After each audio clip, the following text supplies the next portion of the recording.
Se iu tātou te talo. Po ila wara vi inga ia te oe te mā. Whapale ina oe le vi inga wa e te tau ia te oe le vi inga. Ia il po kalame lau whanau nei a fiafi talo ila ua fio le taulanga fiafi. Hallelujah, leise mea mātou te mawhaia o le nganga o la ua fio, mātou te tangi au. Ina ia lo mai le ia lo langi ma whamanuia mai lau whanau nei a fiafi. Mātou talo lunga upenga te whae langi le ainga o kiriso, le tino kiriso, le ainga o le whātuatua. Ia au whamanuia ngā le mawai. Tātou malawa fio i le nei tu waso. Ona o Yesu e ole mavala awan. Amene, amene. Whātalo pa te suafa manu malo Yesu kiriso lo tātou wa li i mo lo tātou whaola le nei wa ainga o le fiafia o ea. Ngai mai le ainga o le whātuatua. Hallelujah. Yo festafa o e maua mai ai nei polo kalame. Ia. Whaile nei au onanga mwhamurianga ia te oe. Le ase mea o wha vatu ia ai lo sa a o iai le ili sa valinga. Hallelujah le nei vai aso. Ia o te roe le isisi mea tātou te mano si ai na o le upua le atua. Hallelujah e whai fiafianga i lo loto e whai maoli olinga i lo loto. Tātou oli ma fia iai ia le ali. Pata alofa foi hallelujah i o tātou wainga i lunga upenga ta whae langi. Pata alofa atu i le tātou ofisa au tū. Ia wha malofo i le ngāru lue e tu sai o le folfoloino le manai o le manam wau ngāru enga le sunga le whawhenga inga i ananai. Ia le atua whaatai malo le tau. Ia anga le atu le atua wha malo sia pea a upenga o le tau o i tātou o tangata vai. Ma o i tātou o tangata whinau ma le tau mawhai. Ina ia maua se se nganga a wale atu o malono malo. Whatalofo i le angelu tau, i le sunga i le tātou whatonu o le tātou whale walesi. Hallelujah, le global kingdom. Whatalofo i so staffa o le lalo langi o maua mai ai. Hallelujah, praise God le nei. Polo kalame whatalofa atu foi i au auna le atua o tātou ilunga o venga ta wha ilangi. Wingo tala o lo whaasala lau mo tātou tuina atu i lea whale walesi, ma lea whale walesi, ma lea whale walesi, le sa mali o leo la tanga. So wina i whamunu i le atua i ate o i le anga le lei o le atua i le pa i le atua i ate o manu malo ina ni a nganga au wa le atua malona fina ngalo. Ia vi ia le li. Tātou manu ia Samoa nei, manu ia le tau ki Samoa nei, anga le lei le atua. Hallelujah, whatalofa fo e whalawalesi o le RCTV, ia vi ia le li, ni se o lo mātou ngā rue whatasi fo i ma au ona whatasi. Ia manu ia lo tātou whalawalesi ia ile anga le lei ma le au ona ngā ia ile fia ma le oli. Ia ile atua le vi inga ia ile atua le wha manu ma le wha ane tanga. O leo te fie o te i le mua le tupu. O le mata upu e sifuruma le iwa. Hallelujah. A o le foi upu le amale, o le foi upu e iwa, ma le foi upu e sifuru tolu. Hallelujah. Praise God. Foi upu e iwa, ma le foi upu e sifuru tolu. E iaina e isi fuai tau le whapea o iai o ia i le ana. Mo mua le tupu mata upu e sifuru iwa, foi upu e iwa, ma le foi upu e sifuru tolu. Fai ole o iaina ia leina ia o iai o ia i le ana. Wa ia nofo ai. Fa auta foi o mai ia te ia le afionga le li i ua whapea mai ia te ia eliae. Se alau mea nai fai ina. Ia wafonga mai fai pule sultol. Ua whalongo ai elia ona ufiufi ai lea e ia ona mata i ona ofu. Ilona of tele. Mau i fafo matu i le ngutu o le anga. Whaauta o mai ia te ia le leo. Ua whape mai eliae.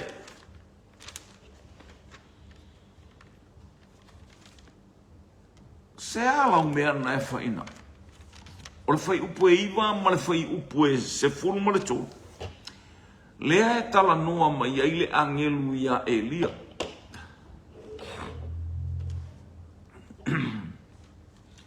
O le ala umel na e whaina. Tulia Elia sau i whaamanuianga le atua o Elia sau le leo le atua o Elia. Hallelujah. Na matua whaama ai e Elia tangata umai le ngata i lea noa i whaamanuianga o Elia. Ale utoi fisili Elia atua. Sorry. O lea ka mea ngau whainga. Peise tangata foi ale le la le whai ua no na whaiva. Hallelujah.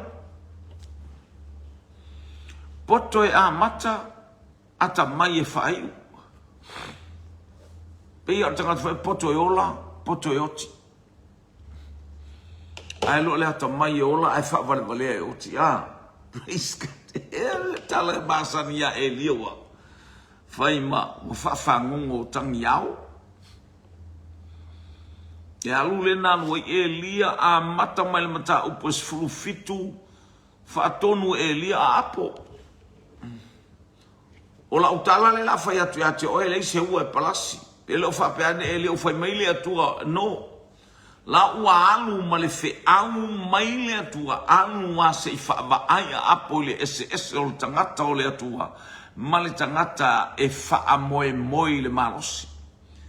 Wha lango lango ia nganga le anga. Nā to i lalo me mawai. Tā le wha alumaina le me mawai. Tangata e wha. Tato wa ai le manu malo le atua i le o lango le au auna. A nga i sare, a nga i kirita ai. Matautia le tala. Manuleanga e whawhanga e manuleanga Elia. I ai wakum whaspovi. E leo atu mani mea mafu. E leo atu maisia. Hallelujah whaatonu e lea tua manuleanga. Amene. Amene. Ua whaatonu e lea tua le manu. Lea taore tangata leanga leo langa. Pei o le lele, le manu lele, o lele, o whaaleanga lea mea, awo ina li ua leo langa, mai lea tua sa ua lue avele. Te ula ia lue ave ia le, mea aia le au nala.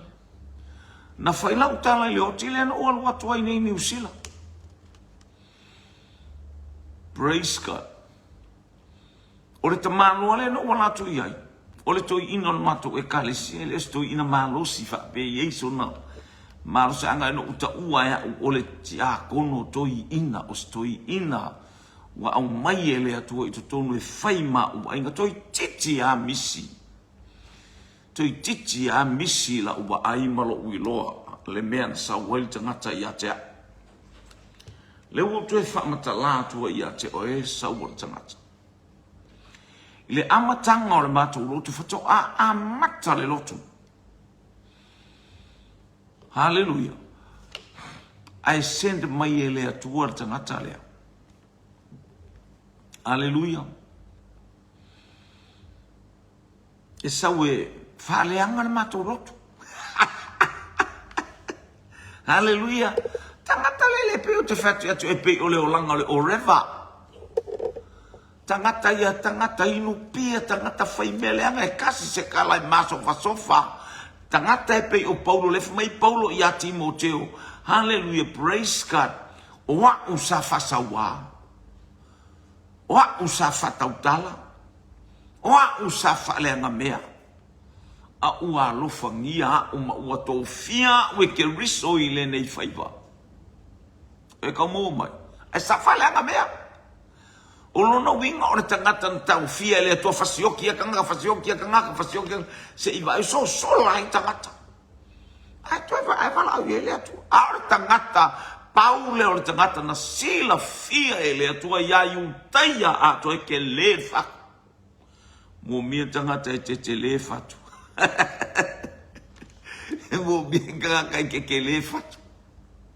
Mana ia le o le fionga pa ia le atu tatou tiro le mana o ile tu mana o te lelo fatu te lelo tatou ma ai ile na fa nga ina o ile la langi me leanga ma me ese ma so and so aya wa e o mai le nga le atua ma come on ava o river la le e fele le yatu ole o river le manu ai me leanga manu inosia manu lele ai vai la lele aku mal fas povi masima la lele atu mal mamo tunu wa uma na fa papa kiu uma na fa sosi la lele atu maia hallelujah o maisi o leva maareto o maisi o reva hallelujah praise God so o mai ia tu inga kuka fa le kukama saule si mal supo maukeni hallelujah au mai fa fanga ile au na le tu le tangata le anga le olanga le actor tangata le anga le olanga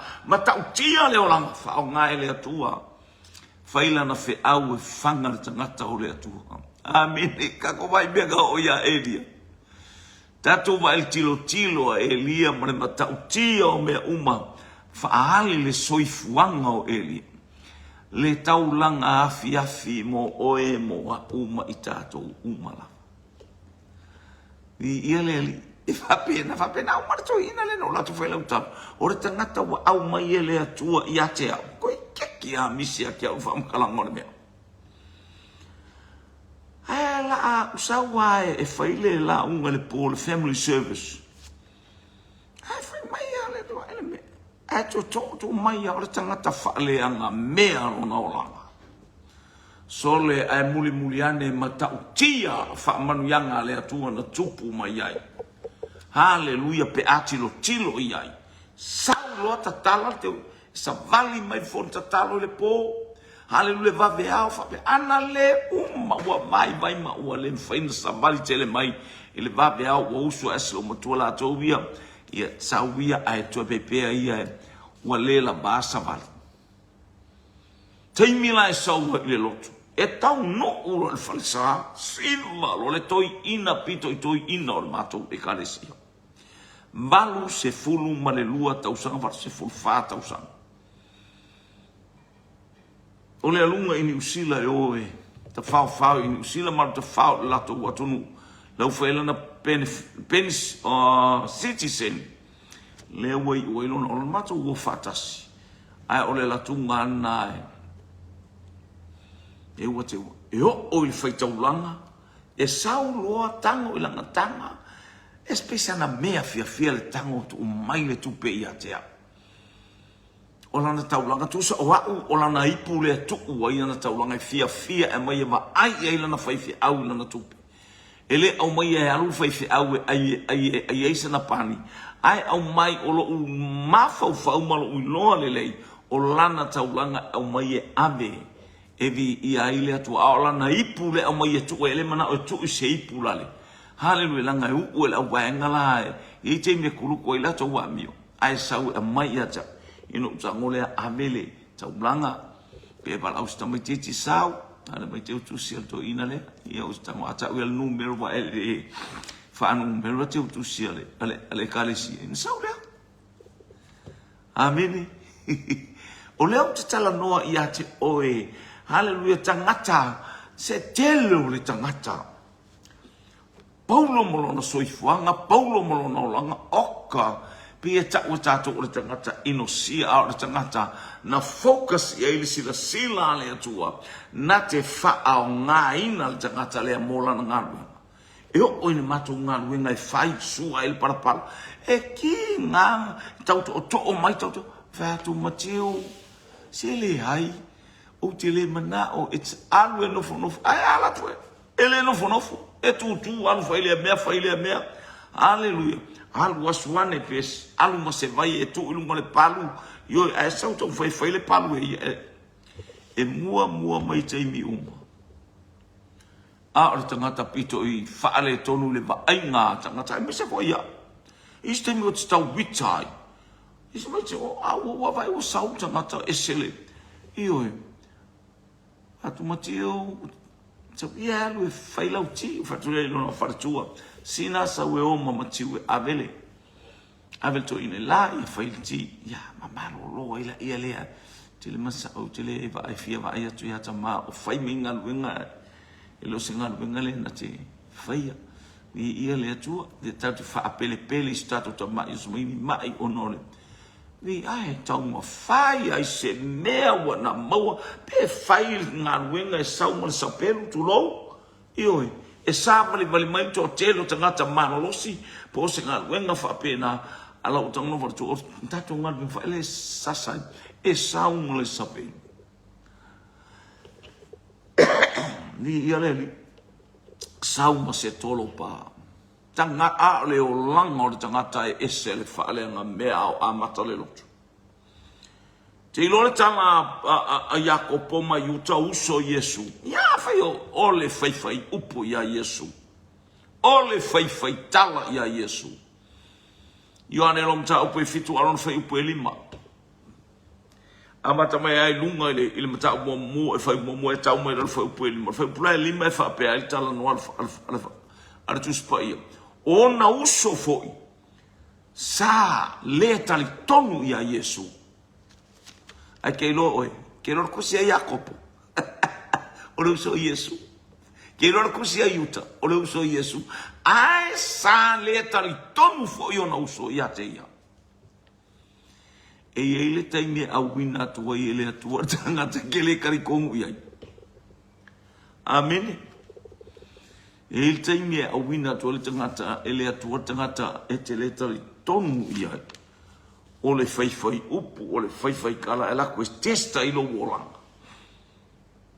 Po o oe se tangata whamaoni, po oe se tangata sao, po oe se tangata ta pena. O e kau maua mai. Ia tau ia Eliam.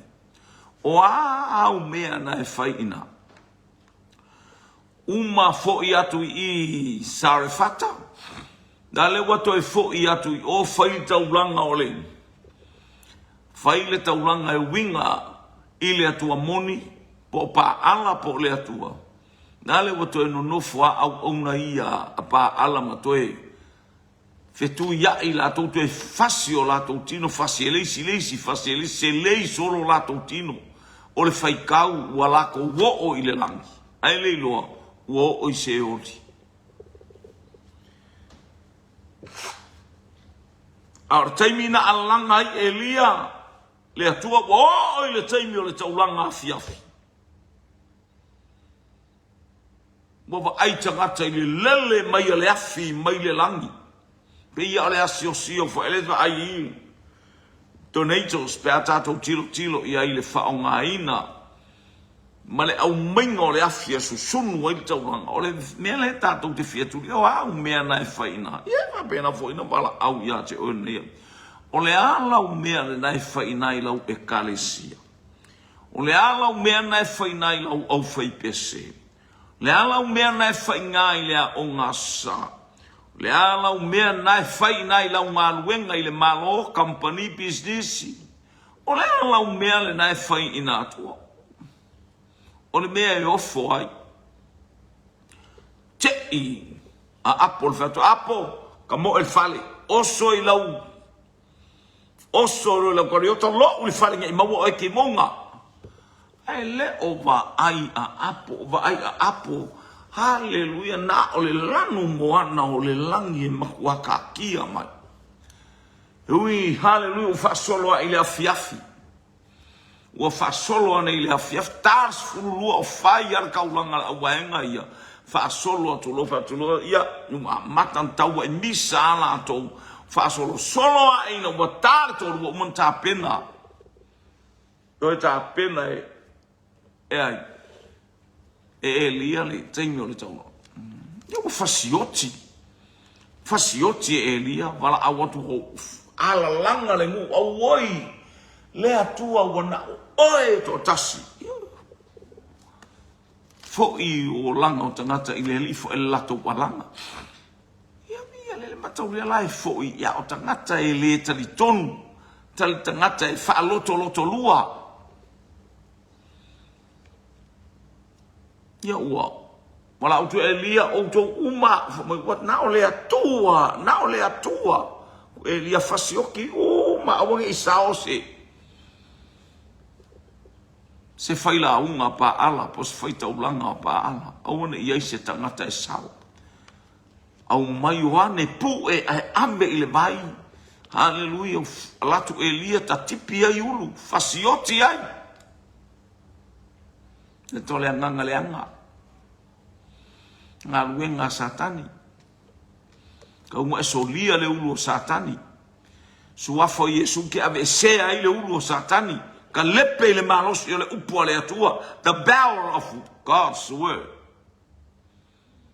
is done by faith. Tui fato tua. Believe in the name of Jesus Christ. Ua mauala tangata o Elia si tala a. Whalongo le whatoa umatu nei a. Na wala au i le langi o a mea te le a. Whapena lea nganga le tau moli a te i tātou i o tātou i loa mea tātou te whaia mawa venga o lea tōna e toi tūma i ai le mai. O a mea toi e wa ai whainga e lea tūa o lou a inga sa le ai sou whale u whailo whale apa o i ai lau tā male e wa ma ai atu fo i mānai a lau whaato anga e o fo i lo waru le sami o i sole wa i loa mata whee wa i loa nga e i loa koe ke le i loa whaise tū langa o se whaiwa a ua e i loa whangota. Hallelujah. Mea malawu asionga ponga wa ele sau abe se me ai malo so au e sau e fifia ave su e iau tupe. Ke lo o fa kau o il kupe. O ia o a mea fa pena to te lo tangata. Wale manatu ile matayo le ainga wale manatu. Hallelujah ile faife au wale manatu yo natu wa o ia wa manatu ile tupe. Hallelujah. Tele tangata ua fasi se ina ile tupe. Tele tangata ua ufasi yoti ile tupe. Hallelujah. Awalato uleilu. Tia ia lea lofa tu noale neyo lea tua mo oe. Leu so le tua fine. Hallelujah.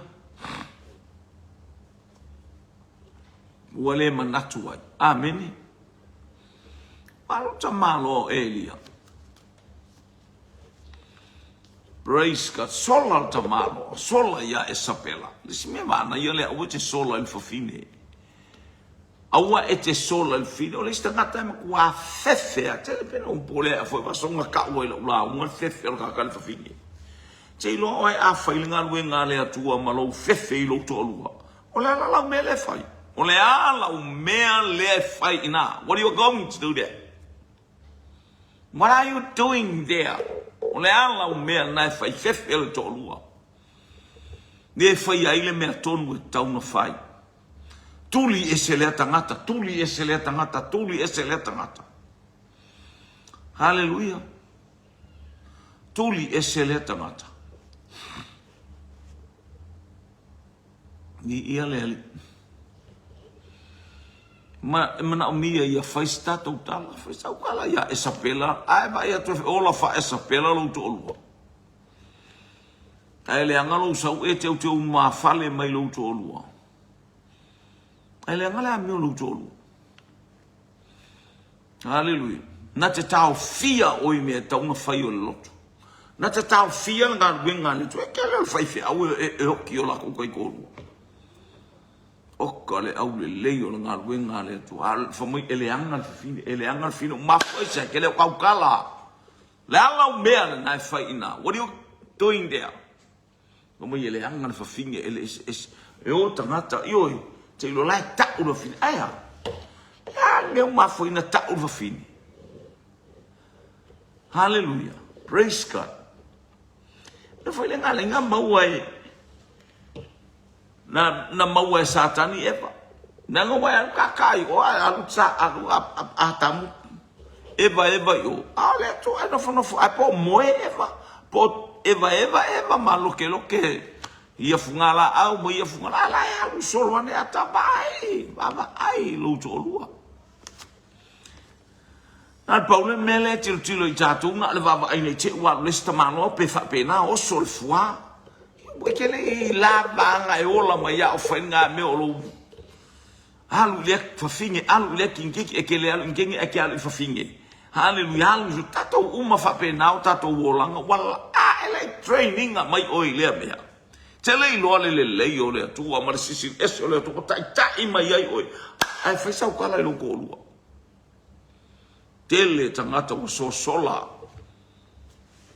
ese mana wenga wa ve ma awala tu fa malo i ono tai to lua amen ai sa le fai sau tala ele o fai ai sau tala ma sau polo kala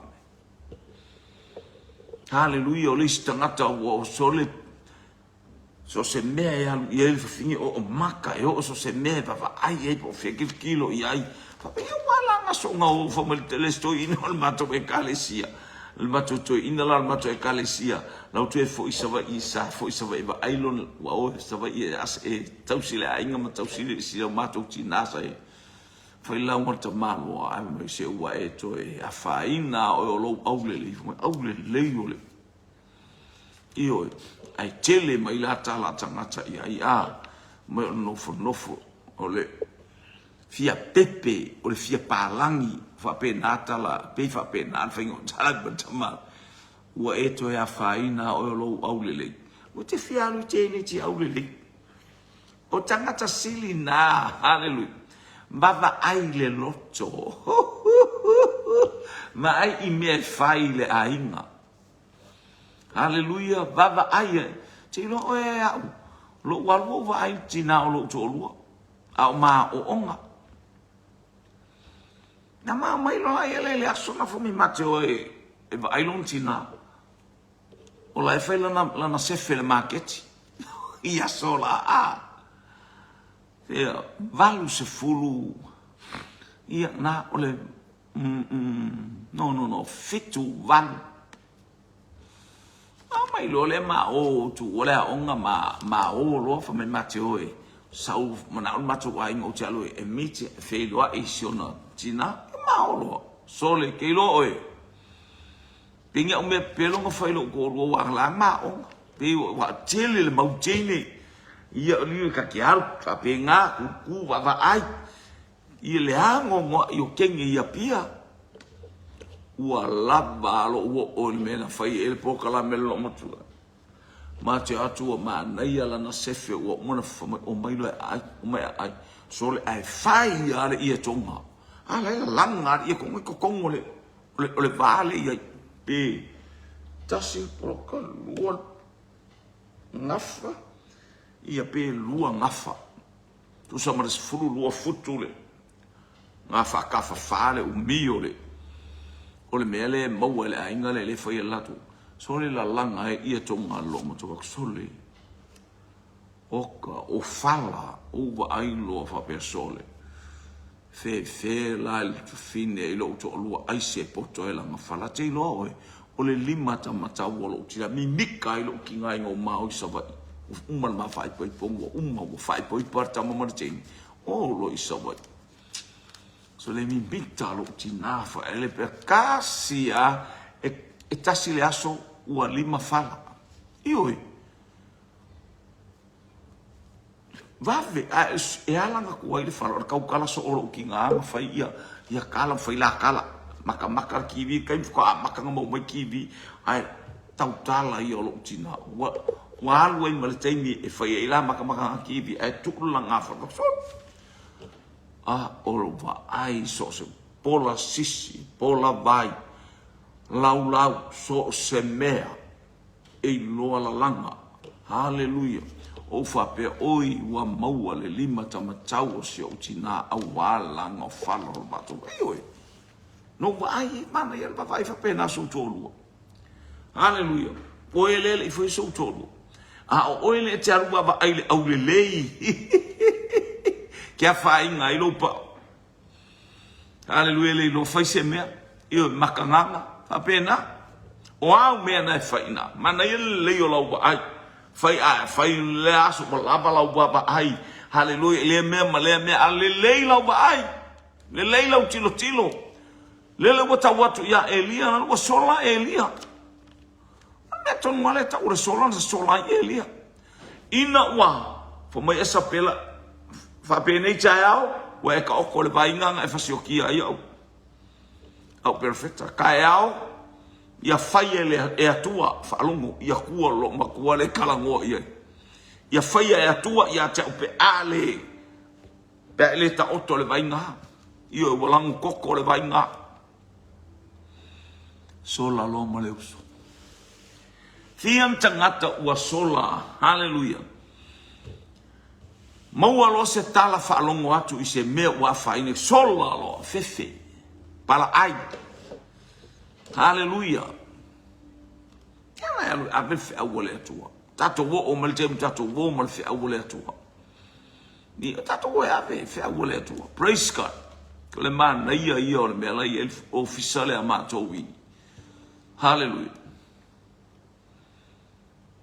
Na to tele yo tanga tole kale sia ele ma sia le fa ngale. Fa ngale globo. Fa ngale tanga tale au solo mai solo e. Awa me faia le kale si, awa me faia, ioi. Fai ki a kongo ma o se whakai kai rau pole atu. Oa mea nai whaina. Nga whaalo lau peng sinke alu e loko. Ai fai se whainga. Fai se moni mau, fai se tau tinonga. Pena, tele tangata o mato e kale sia i New Zealand. Pe wha e pe lima mako la i New Zealand. Ai le ia mangisi o e fai se polo kalama. E o fo ine. Ni ia le ali. E tala no, le ala o mea le fai le taimi. Fo i mai ngā luenga pa o, sau pa o i, fo i mai vea sau pa o i. Hallelujah.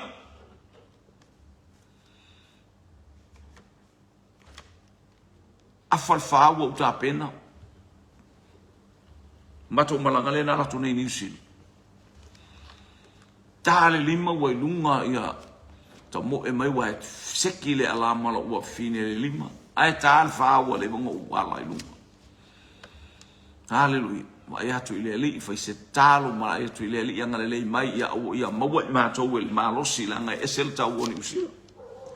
Ia ba kala ku pe ia kai kor kama. E te mi mate mua i o tu ma ta vale lunga le official le global. Manga le ua whaat polka lame mai mātou ele klopo. Ewi ele aunga tā e whai. O te le aunga tā i le whaalinga, o le tala nā no la unga i fwoi. I le tala, hallelujah, Paulo na whai a Akeripa, o te le aunga tā i le whaalinga. E nau se aku ia oi.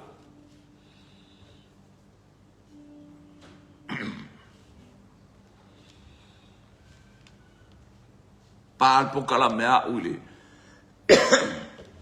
Pal pokala mea u leono wa le latu ine pokala me lima a listangata le latu ine le lima uma tau ta leono wa tauna lo ulo pokala toto lima le afi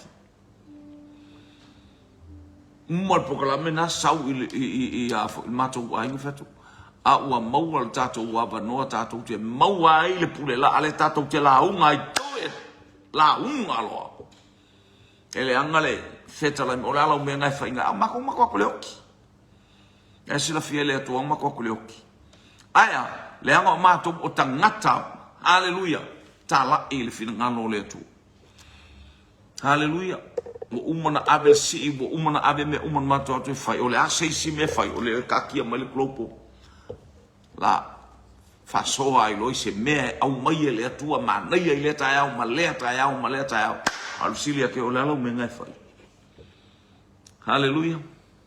Ole ala o mea na e whai ina. Na le whapea e se e kua whila unga o ke lei loa whai. O a wheke loa i whai. Ke whai a mea se a ke lei loa whai le. Hallelujah. O a unai no o latu i o whai mea le tangata lea. I tangata lea o ngale klopo. Tango whata i ta ina pu e la uso mene i nei. Nas pu e maha polka lame. A ele whata i ta ia ma. A lo o tunga i New Zealand. Lua fem, lua su. Lua fe lua tolu. Te elf mao man tangata le whataita. A lena pu e atu nei o polka lame lo uso e leke ke ngat pa ware o pu e a o ia o umalo wa atu o lo fa atu lo ia alu o e fa fai sau mea o nga o le o lo pu e ai alu o e fai si mea te tau ia te oe na lo e to ulo ai alu a onga le a utu spai. No fau, Fele banga ia. Anu baka sabe. Anu kabalo alu blau alu aonga. Fele banga ia tele lau wa umar fau. Lale wa mawalo na nu e faifi awa. E a matala na ngā luenga ia mati. Io e tau tonu a mare asomari. E tu wa istamba ilona pule la. Praise God, praise God. Ia leli. Hawa mai oi. O le ala o mea na fa ina. O sa le angelu fa ia Elia sola. Kele o kako kele sola. Sola i lo poto, sola i lo watamai o whainga o au kala, le whainga o au upe ke sola ai. Lena sola i lo kwa male. E whea kule atu ai whamai. Lakua e vai le mea ngānu iai. Dato moi le awala wa taunu i Peresepa. A o le mea iai Elia e nofo i ti sepi. Ma mao a le mea iai ti sepi. Ma le mea iai Peresepa. The distance is far, far away. E sau mai le tu i mātu i sasai. E sau anga i lano i le tu i saute. Mau ai le o Peresepa le whanua lea na Elia i e apero amo le vai fai atu lo apero amo ia Apimeleko o le vaile nei. O le vaile nei, o le vai wa o Elia i totonu o Kira, le ingo o Filistia, mena ingu o Filistia. O le mea ngā tonu ala i Filistia e iei le vaile ta o Peresepa. E langa o le mea ua maua atua, ua maua. Hallelujah i ngā luenga le atali o le atua. O le whanua nas. Na ola ai apero amu. Totoa i e o mai le aso nei. O lo o iai le ingoa o Peresepa i le tuspai.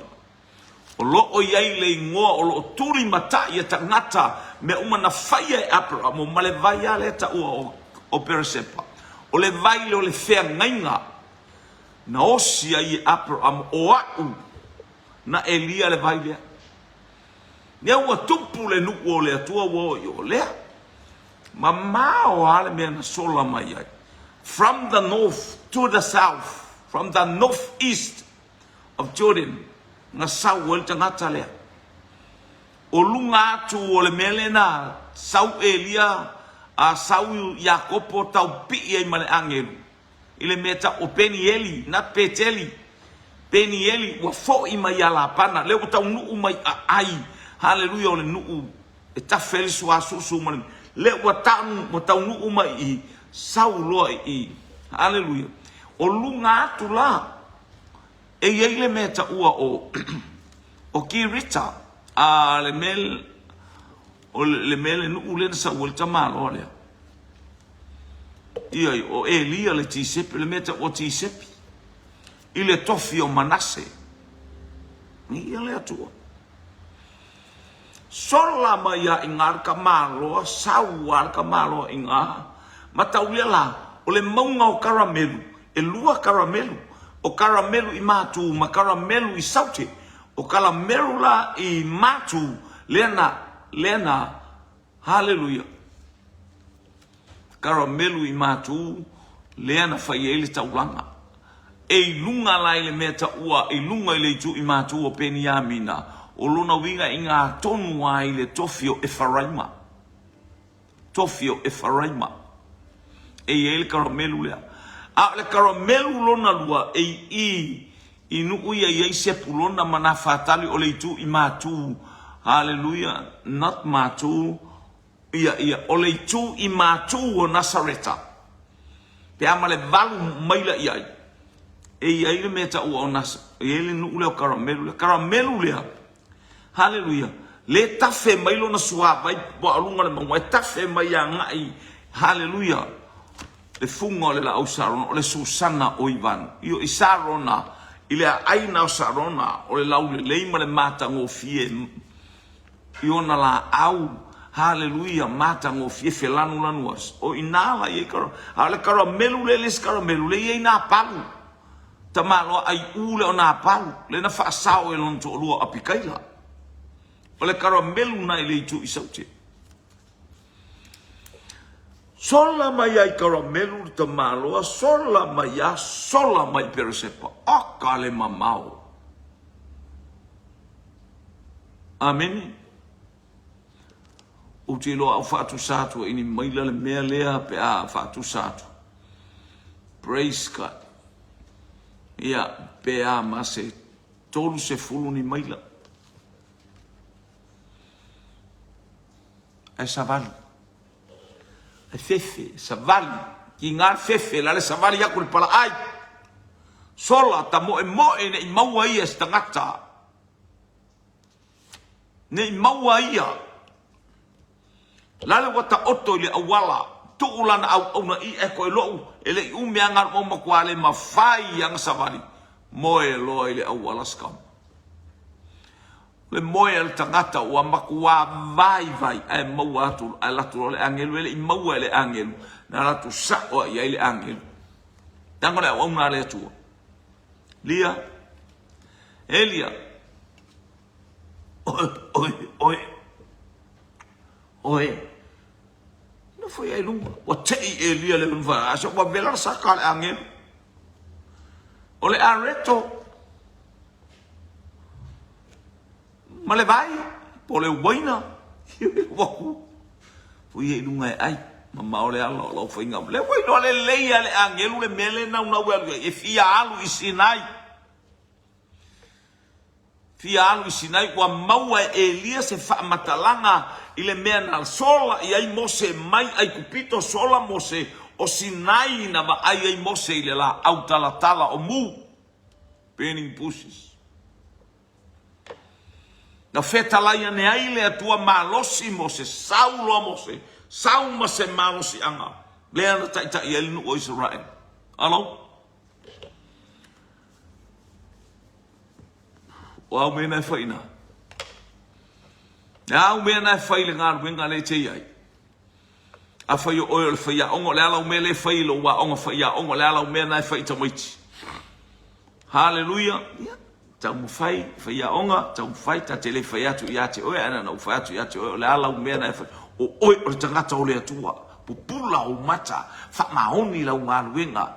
Hallelujah, praise God. O le fua e te lulu e toe sele sele.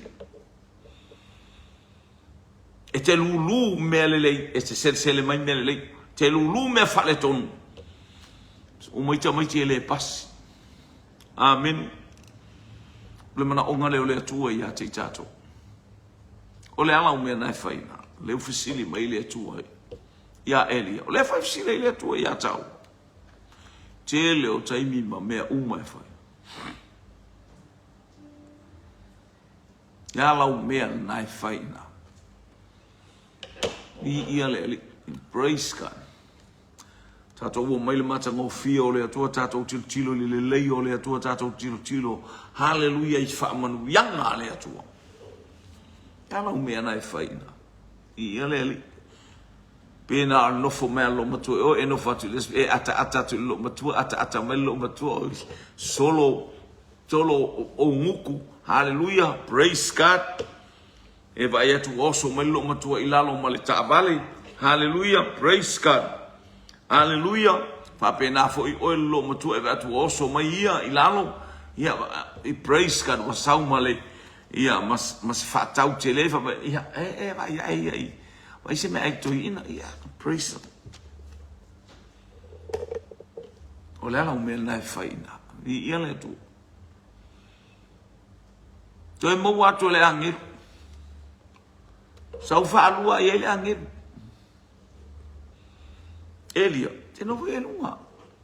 E sa wala e moe. Le no tato e sfuru, le iwa ma sfuru ton. Tau pa sfuru iwa. O ima tau pa iwa, ma tau pa sfuru iwa. Fai upa iwa o le tusi mua mora tupu.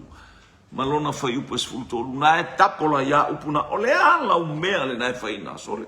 Fai mai so ole atua. E tena whalonga ile nganga o le ali i. Tu lai. Ko le platform le tato te tutu ai. O le platform le tātou te launga i oka e. Loa inga whatotua, loa inga i a keriso. Hallelujah. Whaftaina i o tua whawhine. I matou pokalame ia e alu nei. Tawa atu na isi tua whawhine. E so leu whai mai pokalame. Oka. I ia le ali.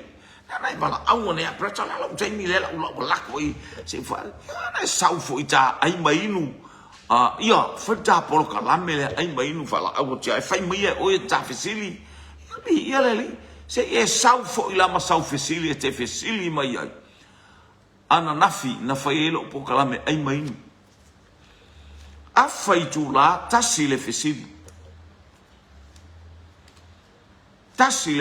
na fai ai ato te leo fai fi au na ia tau te lo ato fai fi au la ia haleluia ai tasi le fesili ele ai ma se se ale to atele ai tali mo tangata muli a e talo le tu la tasi ai alua elo lungar tangata na tali mai mal tangata na ole vasa me te tirani ole tali ole fesili na vatu opo ole ale sami na tongi ia ilalo le au wa iona ia wan o fatu ia la batu sami nei te mai tau mai au mai sau tal tau lo batu sami mate le ta ua sami o ona sami ula io ole haleluia ole sami me tirani ole sami ululi ia ole sami intia ole sami pasifika ole vas pasifika tele o le mausam o avatua ina ia whawhai e umale le tonu se fulu minute e le aima se tali o le ala umele na e whai nao whawhea na e whai ta ua tu spai e o whai polkalame o te le whapea a me la whai atu pe te tali mai pe e whai ale polkalame la tovi haleluia ana lo sau e whalongolongo haleluia ai le aima se tali whaalongolongo o tangata nei o mai ai e lea tausanga o fia tausanga o tangata nei ai le ai ma se tangata e tani se lo ngalai o mai le au e taunu o mai ia le vasenga le fia maua tali sa o onga mai o lato matua o ha ole o in fia oi lo faola oina le la au haleluia fa fel o mio la au o felementa o toile va o noa ina o malolo o ame o mga ka mai fisi o lona winga fai ofisili na le atato te pepe le atato te susu le atato te fe susui o le pepe ele ai se me ano na al susu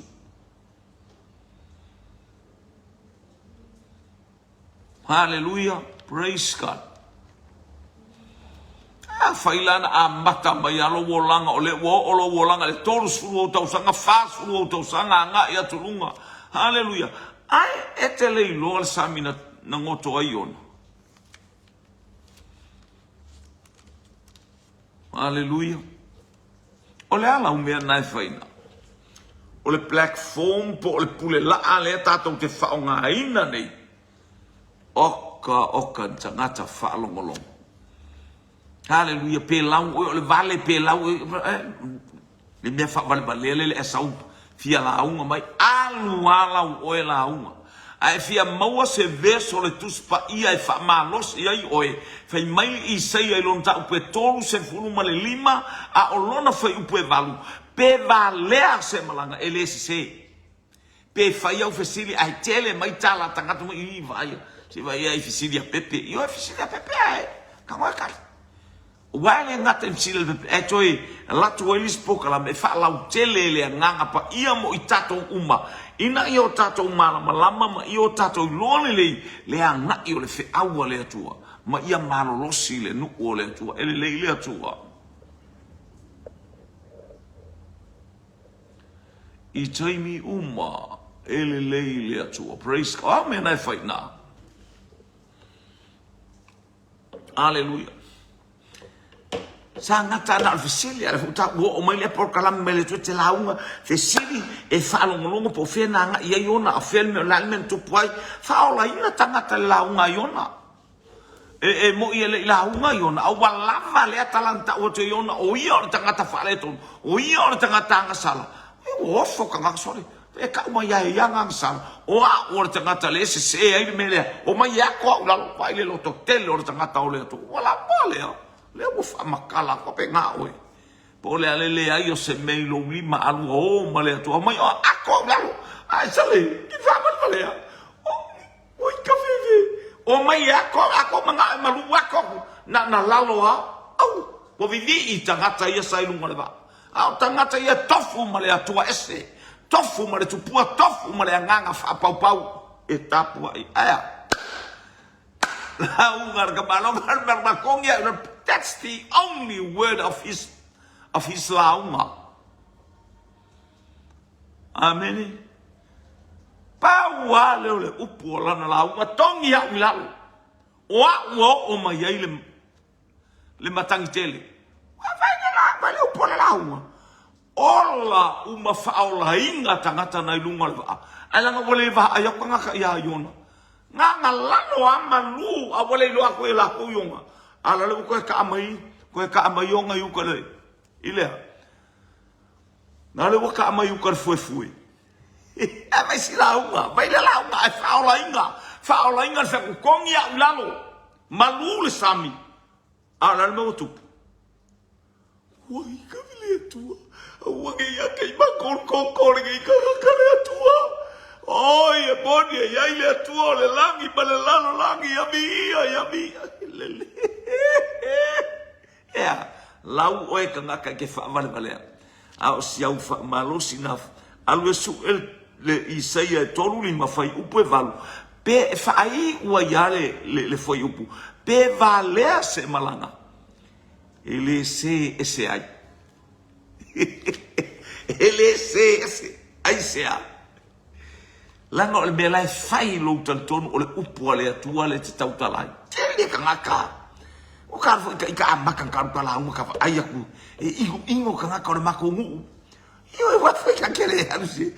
I se. Ma e ke ia walu. Fai ia ngala unga. Kere ia la kola o ka la e fa pui vai aka. Sau lo mai Amerika. Sau o fa longo le leo le parasi ufonga o le atua. Mau ala o lunga o le pasi o le leo fai o fakuta lofa I lau sunga le leo ai fa mo sale wala fa ke ko ba ia fa vi ia le atua mai le oso mai leo ka pungi longu o inga eno ai kau kala nga te lo paua na la utala fai vi ia le atua ai fa mai le leo ia kia ia sawa wa ma ke le kala ngo ngi pule le mal leo o te le tautala I se fa alo fa pe awa te I le leo. Ai a pena o le tasi le tausanga le ua. Maha I le. A le umato e whelua I ma leo. O ko le levo ke le koe vai. Ia le atua. E fai mai le leo a krisi. Ka puoinga ilo inga mea foi atu. Aso la ititi e sa. Ka. Fa malia ko foi inga kakala fai a pia oiki. A leo o le komisina o le whanpui I tua sifi. Fai mai mal leo. Fai mai po afe ki sawe face fa malo si ka ali. Ka fai ngaka. I vai ata. Fa to asolulu. Aso nga fua le make oi. Malolo saula la fanga a inga mangu uma kangaka o. Ne foi massa ki ka ko. O le asolulu ka penga marko lua. Mato liosol masol fanua. Ia. Ina mai ia ai o marcus paia. O yuka o have marki kala. Hal sia o ka le ko aku o ke lo. Hallelujah. O ka pe tafe le vai o le ola. Ka va ai ku pangka. Ko ko manga po kala me. Yes. Le ko fa pe ku le komising o le kamalo le sakingi le vai. Ko ke manga po kala. Oka sa tini se au mai pokala ia tas fulu to ta unu mai fiu ta au ile aso es uma ta au la so ai usala la solai tas fulu o ia fiu ale ala finga vai pamkaia kia Fatu apa vave mai leiva ia ole manga onga nga ponka ia vave mata ule o so e fai se au e sawa ia fe au e kau se fulu nga singa malolonga por afai kula ko e fai ko o sasa le manga mafapenga aina o fa longo me o ta o leiva oka apa le paki ia mai ta leiva ta uno mai fiu ta au ile as for ngalu ia na ai lai ilo le no fa isebia ela ko gar kus pa ia ioi manai mau ba mole ase me o fa ile tua nga maka isebia fa manguia mai e ka wangi a onga abe se ia lu se ia onga se onga haleluia ai mo mia lo matau o le ala o mea le nai fa ina fa manuia le tua. Haleluya, kala inga usa wa maka ma kalau kala isolo. Ia la la mea na faina. Wa esau mo se mea mai ali, wa ole ase me watu. Halu sa wangal pa wangal me usa ma oi Amerika. Haleluya. O meu te mata ai fai tau. Ai kau kuspa ia le mau fai kau kuspa ia. Halu la ai farsao, la mo fai fiau. Ke ia wala mo le. Wa pe ia o fai fiau. Ya la mela mo fai fiau ia.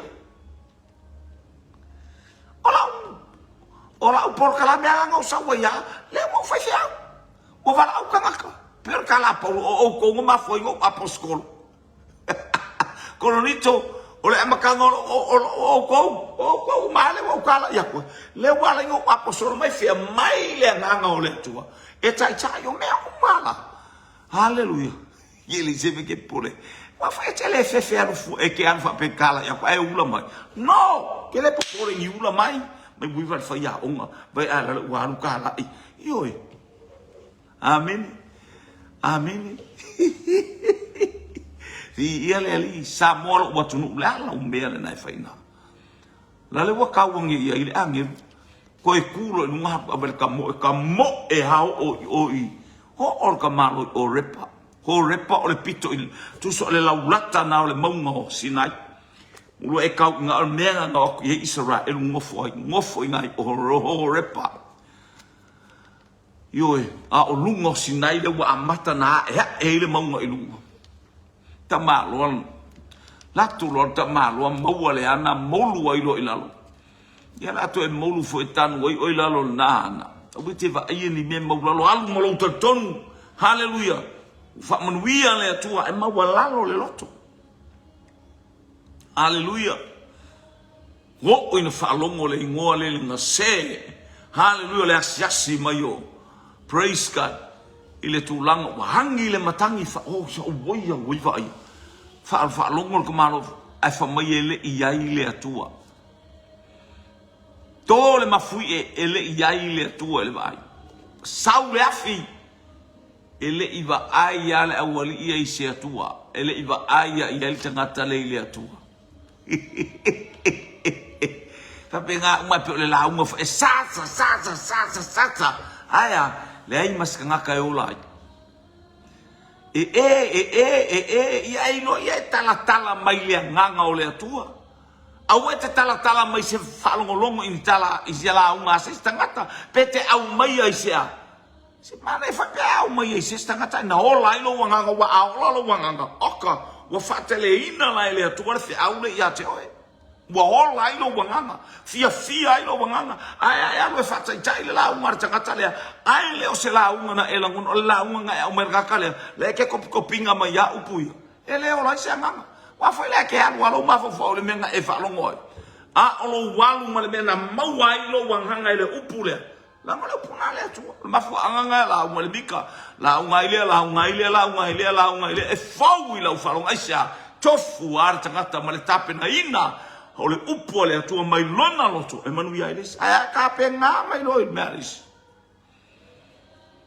inga pe kon ya le lifo yo mika ale lifo yo mika wa mika ai ba ku ngwa e selo mika pa yo ba isawa le ki ola mo ya mika mi bika me ia le li haleluya. Ole ala umea na faina. Ole ala umea le na faina. Ele leile atua. Praise God. O intato fata ita ia le upole atua ita mi time practice makes perfect. Sa ini le atua tatalo. Ole ala umea na faina tayao. Tatalo o tamitile o ngalu o ngaluenga. Tatalo mo le kalesia. Tatalo mo lo ainga. Tatalo mo mana onga ole kalesia. Tatalo mo tai tatalo mo fai au tatalo mo uso au onga ina te tupu le loto etas. Haleluya. Tatalo ia manu malo le upo le atua so se mea e talanoa ia. Alu mare afi, alu mare mana. It's not belongs to you. It's not belongs to me. Not our word. Or fe awa le atua. The message is from God. O le fe awe mai le atua. E alu mare afi. E alu mare mana. Nana e tautala. A o le nganga pa ia te le loto le po fele me lai mata mai o fele me lai alongo ai e pa i le loto le tangata e manama i le loto le tangata. Hallelujah, fa manu mia le pa i mele tala le o le ala me fa alongo tunga ia Elia sikama i leo ala kalango mai sikama i leo file mu le vai mai praise God se te alongo mele tala le Falongo fai pule es furtor.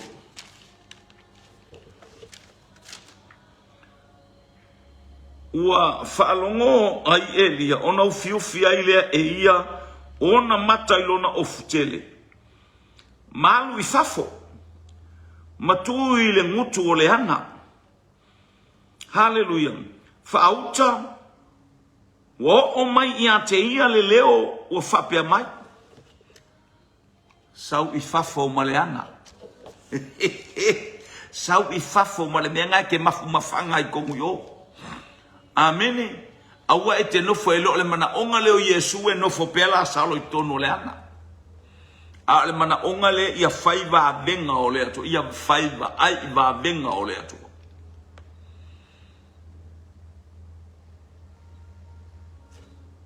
Yesu wa tolupo wa fapo. Waelo, o manongi. Vai wingo la langi vai wingo le tino le tanton. Fully eselema.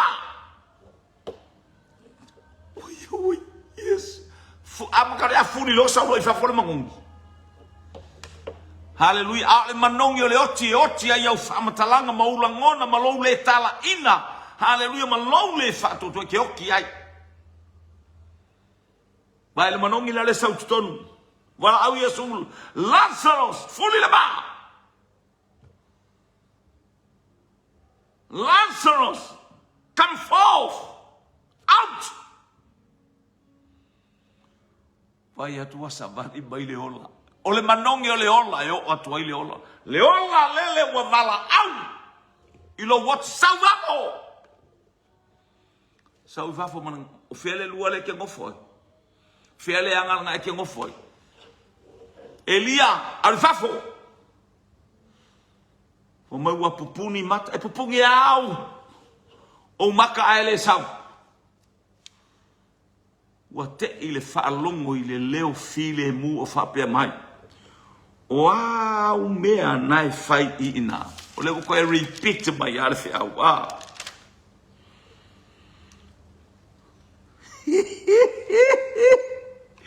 E kalangoa o la o me fa e oso lo ka si o alu yang akala walu yang upu fa alongo atu le atu wa vai as kamo Elia e ai wa tauna sui Elia e loa o e launga ngana no le lei alo malosi e lo le lei lo vai e lo le lei lo faso soso e lo le lei lo woso vale e lo le lei lo fa fia poto. Ele leile poto, ele leile fia poto, a ele anga le fia poto. E sawi fafo Elia wa manu le anga al faingo anatala. Le kua. Wa falongo. Le wa tau tala ia te o sila fia ele atua. It's enough. Wa sila fia ele atua lo vala wino wa uma. O ele kaimi malolo Elia. Amene. Ai faftai ile au na le atua. Malolo male mana tele o le atua. Nana ngalo ewina na pua ina atu ila na tautala no na mafufau. Wa no foa ia mavivi ia. Wanga oa le atua wa uma ele ngaya ke oe. Ele atua. Ele ai mas se kanaka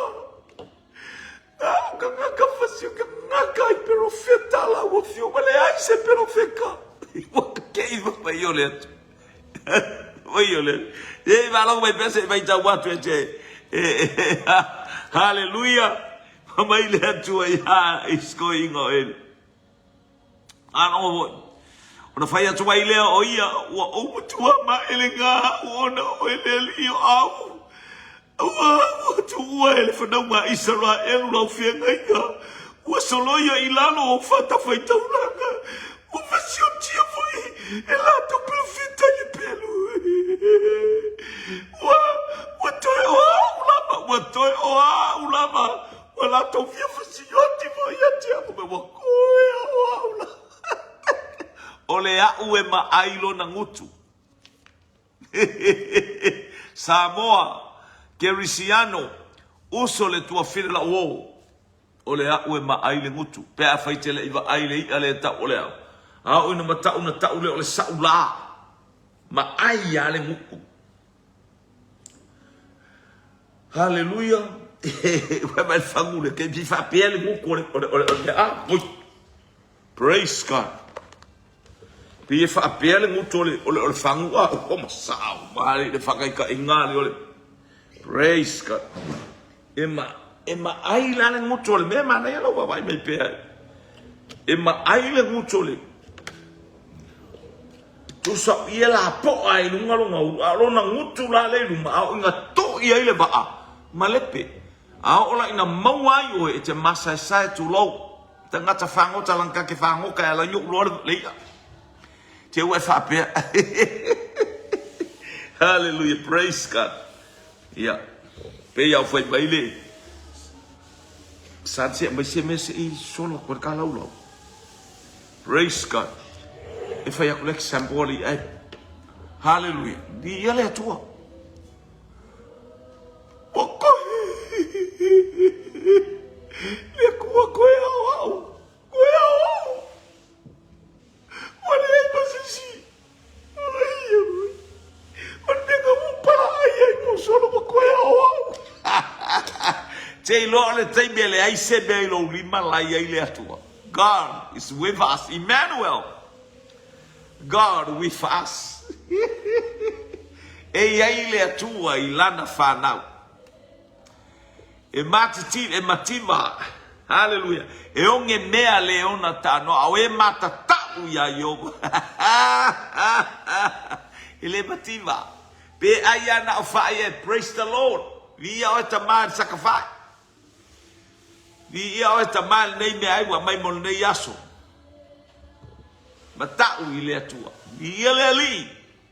Samoa watunu Samoa le pele nei loto. La wall also. O te leo tautala ia te oise kalesia po te tautala ia o te tautala ia suafa o Yesu Keriso.